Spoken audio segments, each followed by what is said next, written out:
येणाऱ्या सर्वच सार्वजनिक महत्त्वपूर्ण अशा सोलापूर महानगरपालिकेच्या निवडणुका शांततेत पार पडण्यासाठी महत्त्वपूर्ण असे निर्देश दारू दुकानं बंद राहण्यासाठीचे निर्गमित करण्यात आले।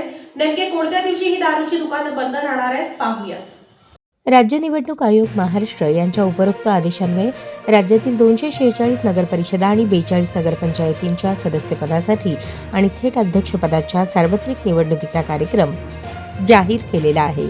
सदरील निवडणुकीच्या जाहीर झालेल्या कार्यक्रमानुसार सोलापूर जिल्ह्यातील अक्कलकोट, अकलूज, बार्शी, दुधनी, मैंदर्गी, करमाळा, कुर्डुवाडी, मंगळवेढा, मोहोळ, पंढरपूर, सांगोला नगरपरिषद व 1 अनगर नगरपंचायत सदस्यपदाच्या सार्वत्रिक निवडणुकीसाठी 2 डिसेंबर 2025 रोजी मतदान आणि 3 डिसेंबर रोजी मतमोजणी होणार आहे।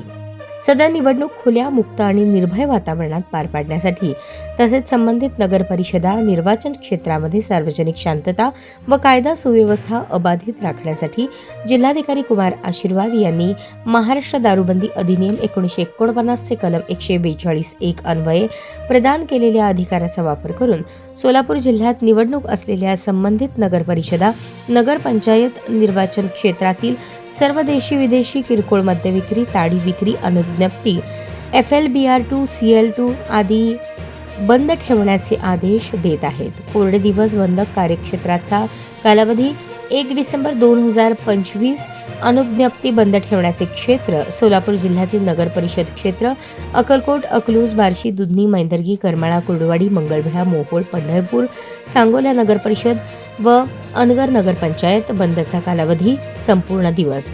कोरडे दिवस बंद कार्यक्षेत्र बंदचा कालावधी 2 डिसेंबर 2025, संबंधित निर्वाचन क्षेत्र अनुज्ञप्ती बंद ठेवण्याचे क्षेत्र सोलापूर जिल्ह्यातील नगरपरिषद क्षेत्र अक्कलकोट, अकलूज, बार्शी, दुधनी, मैंदर्गी, करमाळा, कुर्डुवाडी, मंगळवेढा, मोहोळ, पंढरपूर, सांगोला नगरपरिषद, अनगर नगरपंचायत।